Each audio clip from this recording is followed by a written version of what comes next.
Back in the summer of 2013, I had this idea. What if the internet could make Jewish prayer better? Specifically, what if a website could serve as place for public ritual confession?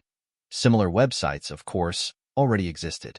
Post Secret, the most well-known at the time, was founded in 2004. My idea was that such a site could be tied into Jewish prayer, specifically the Vidui litany that is repeated 5 times over the course of Yom Kippur. The purpose of the Vidui is to have the entire community atone for its collective sins.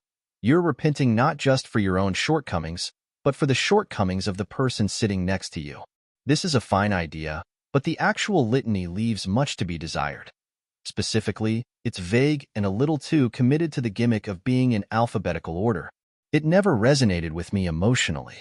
But what if you just asked people what they wanted to atone for this year, and then treated their answers as a form of liturgy? This was the core idea behind AtoneNet. I created a simple Tumblr site that accepted only anonymous submissions to the prompt, "What do you want to ask forgiveness for?" Then, once a year, I would compile the content of the website into a booklet suitable for use in synagogue.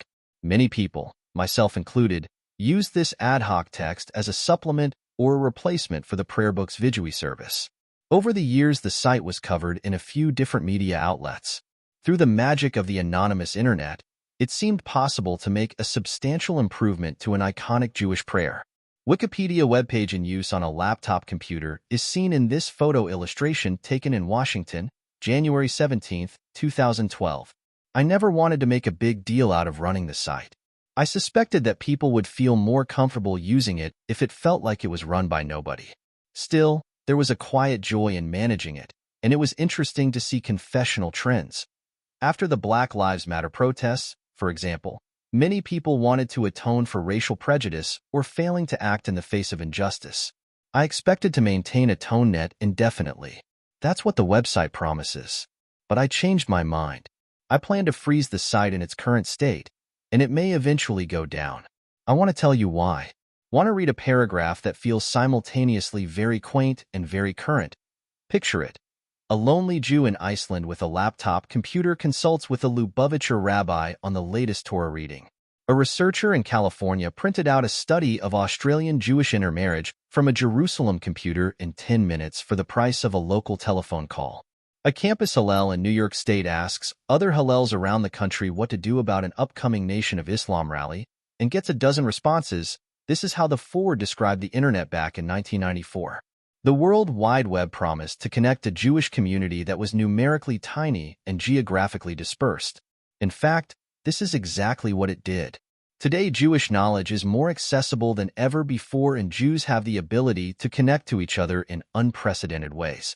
It was this mindset of a connective internet that brought AtoneNet to life. Like the bulletin boards of the 90s, or the listservs of the aughts, or Facebook, it used virtual space to do what would have been cumbersome in the real world. Actually, not just cumbersome, but literally impossible. The internet's famous ability to grant anonymity, the On the Internet, Nobody Knows You're a Dog cartoon, was published in 1993, allowed people to reveal parts of themselves that you might never see in real life. In this sense, the internet was better than physical reality. The internet created the conditions for truth. Stay updated with the latest news. Subscribe to the Jerusalem Post newsletter. Subscribe now, but of course, Jews don't live on the internet, even if we do spend a lot of time here. In the decades since AtoneNet began, the internet has grown in new and distressing ways. It remains as vital as ever, but it is clearly no longer just a way to connect with others. As I have tried to understand its transformations, AtoneNet has felt increasingly like a project for a different time.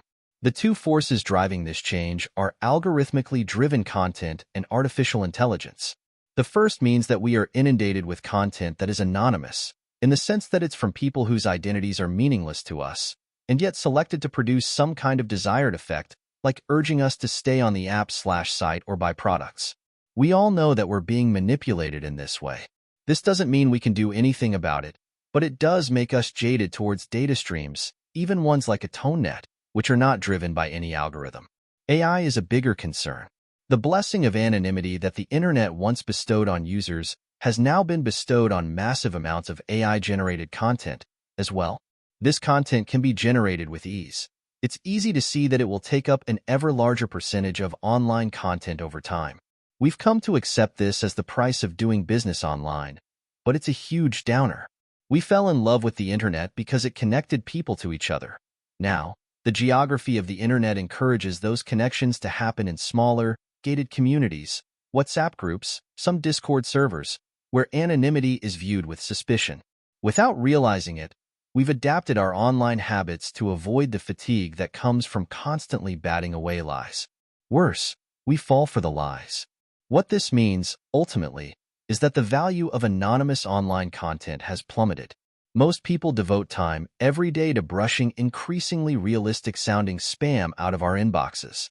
Forums dedicated to debate about real-life questions like Reddit's r/Am I the asshole are perpetually haunted by questions of authenticity. This rot has already set in at the level of text, and advances in AI-generated graphics, audio, and video mean that it's only a matter of time before we need to apply a similarly cynical filter to everything we see on the internet. For AtoneNet, the shift means that the site loses a lot of its emotional power. I've done almost no moderation on the site, but when new submissions come and it's no longer possible for me to tell whether they correspond with real human confessions. Users of the site, too, can now justifiably read the site's anonymity policy as a reason not to trust what they see there. Now, I suppose I could circumvent this problem by developing some kind of authentication system. Maybe there's a Web3 version of AtoneNet. I'm not going to do this. If you're reading this and inspired to try your hand at it, you have my blessing to take the idea and run with it. For me, it's not about the technical problems. The main issue is that a major feature of the internet has now become a major bug. There's a solution to this, but it's not a better website.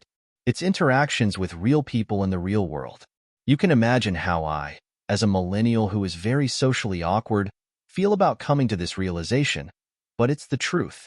The internet is still marvelous, but it's full of nonsense. There's nonsense in the real world too, but most of what you see in physical space is really there.